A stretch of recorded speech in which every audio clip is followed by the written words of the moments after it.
5강 소설의 이해, 학습 목표, 소설의 뜻을 이해할 수 있습니다. 소설의 구성 요소를 설명할 수 있다. 인물, 사건, 배경을 구별할 수 있다. 소설이란 인물과 사건을 중심으로 이야기를 꾸며 쓴 문학 작품입니다. 소설은 실제 이야기를 바탕으로 할 수도 있고 작가가 상상하여 만든 이야기일 수도 있습니다. 예. 민수는 아침 일찍 학교에 갔습니다. 교실에서 친구를 만나 즐겁게 이야기했습니다. 이처럼 인물과 사건이 이어지면 소설입니다.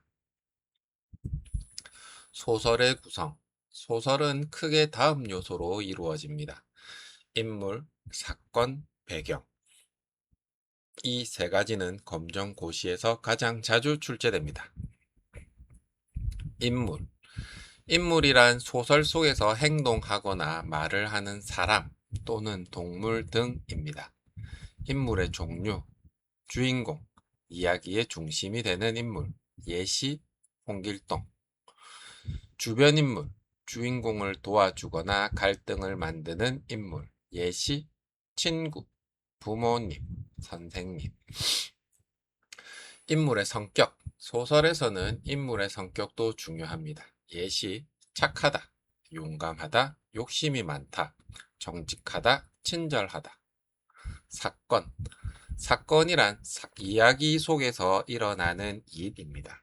예시, 길을 잃었다, 시험에 합격했다, 친구와 화해했다. 사건의 흐름, 소설은 사건이 차례대로 전개됩니다. 보통 다음과 같은 순서입니다. 발단, 이야기가 시작됨, 전개, 사건이 일어남, 절정, 가장 긴장되는 부분, 결말, 문제가 해결됨. 예시, 발단, 민수는 대회에 참가했다. 전개, 경기에서 어려움을 겪었다. 절정, 마지막 승부가 시작되었다. 결말, 민수는 우승했다. 배경, 배경이란 사건이 일어나는 시간, 장소, 사회적 환경을 말합니다. 시간적 배경, 예시, 봄, 밤, 조선시대, 현대. 공간적 배경, 예시, 학교, 공원, 집, 산. 사회적 배경, 예시, 전쟁 중, 현대사회, 농촌, 도시. 예시 작품, 어느 겨울 아침 철수는 학교 운동장에서 친구를 만났다. 인물은 철수, 친구. 사건은 친구를 만나. 시간적 배경은 겨울 아침. 공간적 배경은 학교 운동장. 소설 읽는 방법. 첫 번째, 누가 등장하는가? 인물. 두 번째, 어떤 일이 일어나는가? 사건. 세 번째, 언제, 어디에서 일어나는가? 배경. 네 번째, 인물은 어떤 성격인가? 성격 파악. 실생활 예시. 여름 방학에 지훈이는 바닷가로 여행을 갔다. 갑자기 비가 와서 숙소로 돌아왔다. 다음 날 날씨가 맑아져 즐겁게 놀이를 했다. 인물은 지훈이. 사건은 여행을 감. 비가 옴. 물놀이를 함.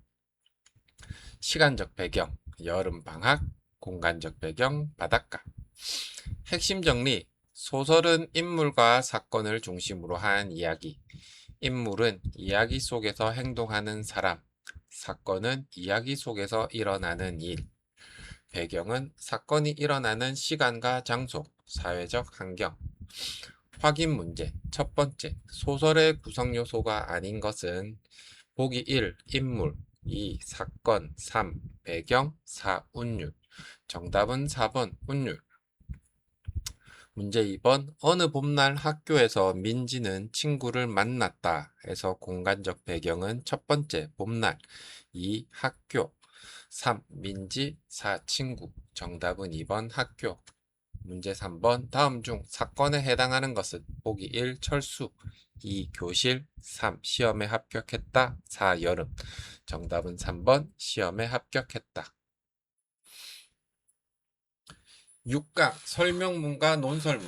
학습 목표. 설명문의 특징을 이해할 수 있다. 논설문의 특징을 이해할 수 있다. 주장과 근거를 구별할 수 있다. 설명문. 설명문이란 어떤 대상이나 내용을 정확하고 쉽게 설명하는 글입니다. 설명문의 목적은 정보를 전달하는 것입니다. 설명문의 특징. 사실을 중심으로 쓴다. 객관적으로 설명한다. 쉽게 이해할 수 있도록 순서 있게 쓴다. 설명 방법. 첫 번째, 정의. 뜻을 설명하는 방법. 예시. 지진은 땅이 흔들리는 자연 현상이다. 두 번째, 예시. 예를 들어 설명하는 방법. 예시. 과일에는 사과, 배, 포도 등이 있다. 세 번째, 비교. 공통점과 차이점을 설명. 예시. 버스는 많은 사람이 함께 이용하고 택시는 적은 사람이 이용한다. 네 번째, 분류. 비슷한 것끼리 나누어 설명. 예시. 동물은 포유류, 조류, 어류 등으로 나눌 수 있다. 다섯 번째, 순서. 차례대로 설명. 예시. 손을 씻는다, 비누를 바른다, 물로 헹군다. 논설문. 논설문이란 자신의 생각이나 의견을 다른 사람에게 설득하기 위해 쓰는 글입니다. 논설문의 목적은 독자를 설득하는 것입니다. 논설문의 특징. 자신의 의견을 제시한다. 이유를 들어 설명한다. 독자를 설득하려고 한다. 논설문의 기본 구조. 처음은 주장 제시, 가운데는 근거 제시, 끝은 주장 강조 및 정리. 주장과 근거. 주장. 주장은 글쓴이가 가장 하고 싶은 말입니다. 예시. 학교에서는 분리배출을 철저히 해야 한다. 근거. 근거는 주장을 뒷받침하는 이유입니다. 예시. 분리배출을 하면 자원을 재활용할 수 있고 환경을 보호할 수 있기 때문이다. 예시. 학교 도서관 이용 시간을 늘려야 한다. 학생들이 방과 후에도 공부할 수 있기 때문이다. 주장. 학교 도서관 이용 시간을 늘려야 한다. 근거. 학생들이 방과 후에도 공부할 수 있기 때문이다. 설명문과 논설문 비교. 설명문. 정보를 전달한다. 논설문. 독자를 설득한다. 설명문은 사실 중심, 논설문은 주장 중심. 설명문은 객관적, 논설문은 자신의 의견 포함. 설명문은 설명이 목적, 논설문은 설득이 목적. 실생활 예시. 설명문. 스마트폰은 전화뿐 아니라 인터넷, 사진 촬영, 음악 감상 등 다양한 기능을 가진 기기이다. 정보를 설명하는 글. 논설문. 스마트폰 사용 시간을 줄여야 한다. 너무 오래 사용하면 건강에 좋지 않기 때문이다. 주장. 스마트폰 사용 시간을 줄여야 한다. 근거. 건강에 좋지 않기 때문이다. 핵심 정리. 설명문. 사실을 바탕으로 정보를 전달하는 글. 논설문. 자신의 의견을 제시하고 독자를 설득하는 글. 주장. 글쓴이가 가장 하고 싶은 말. 근거. 주장을 뒷받침하는 이유. 확인 문제 1번. 설명문에 대한 설명으로 알맞은 것은 보기 1. 자신의 감정을 표현하는 글이다. 2. 독자를 설득하는 글이다. 3. 정보를 정확하게 전달하는 글이다. 4. 상상한 이야기를 꾸며 쓴 글이다. 정답은 3번. 정보를 정확하게 전달하는 글이다. 문제 2. 논설문의 목적으로 가장 알맞은 것은 보기 1. 이야기를 재미있게 들려준다. 2. 정보를 전달한다.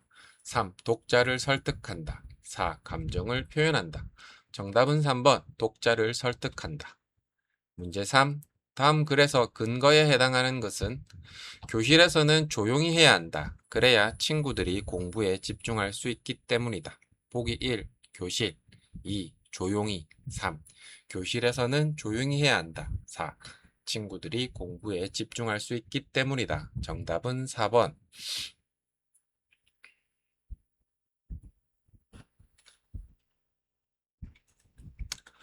7강 품사 학습 목표 품사의 뜻을 이해할 수 있다. 우리말의 구품사를 구분할 수 있다. 각 품사의 특징을 설명할 수 있다. 품사란 단어를 성질과 기능에 따라 나눈 갈래입니다. 예를 들어 학생이 책을 읽는다. 이 문장은 여러 종류의 단어로 이루어져 있습니다. 학생, 사람의 이름, 명사, 읽는다, 동작, 동사, 을, 조사. 이처럼 단어를 역할에 따라 나눈 것이 품사입니다. 구품사. 우리말의 품사는 모두 9가지입니다. 명사, 역할, 사람, 사물, 장소 등의 이름. 대명사, 명사를 대신하는 말. 수사, 수나 순서를 나타내는 말. 동사, 동작을 나타내는 말. 형용사, 상태나 성질을 나타내는 말. 관형사, 명사를 꾸며주는 말. 부사, 용언이나 다른 말을 꾸며주는 말. 조사, 단어와 단어를 이어주는 말. 감탄사, 느낌이나 감정을 나타내는 말. 체언, 체언은 사람이나 사물의 이름을 나타내는 말입니다. 체언에는 다음 3가지가 있습니다. 명사, 대명사, 수사. 첫 번째, 명사. 사람, 사물, 장소 등의 이름입니다. 예시, 학교, 학생, 책, 하늘, 강아지. 두 번째, 대명사. 명사를 대신하는 말입니다. 예시, 나, 너, 우리, 이것, 저것, 누구. 예시, 민수가 왔다. 대명사로 바꾸면 그가 왔다. 세 번째, 수사. 수나 순서를 나타냅니다. 예시, 하나, 둘, 셋. 첫째, 둘째. 용언. 용언은 움직임이나 상태를 나타내는 말입니다. 용언에는 2가지가 있습니다. 동사, 형용사. 첫 번째, 동사. 동작을 나타냅니다. 예시, 먹다, 뛰다, 공부하다, 웃다. 두 번째, 형용사. 상태나 성질을 나타냅니다. 예시, 예쁘다, 크다, 작다, 춥다, 아름답다. 수식언. 다른 말을 꾸며주는 말입니다. 첫 번째, 관형사. 명사를 꾸며줍니다. 예시, 새 책, 이 사람, 모든 학생. 여기서 새, 이, 모든이 관형사입니다. 두 번째, 부사, 동사, 형용사 등을 꾸며줍니다. 예시, 매우 빠르다, 아주 예쁘다, 천천히 걷다. 여기서 매우, 아주, 천천히가 부사입니다. 관계언, 조사. 체언 뒤에 붙어 문장 속 역할을 나타냅니다. 예시, 학생이 책을, 학교에, 친구와. 여기서 이, 을, 에, 와가 조사입니다. 독립언, 감탄사. 느낌이나 감정을 나타내는 말입니다. 예시, 아, 와, 어머, 아이고 등이 있습니다. 품사 구별하기. 문장. 나는 새 책을 아주 재미있게 읽었다. 나는 대명사, 는 조사, 새 관형사, 책 명사, 을 조사, 아주 부사, 재미있게 부사, 읽었다 동사. 품사암기법. 체언은 명사, 대명사, 수사. 용언은 동사, 형용사. 수식어는 관형사, 부사.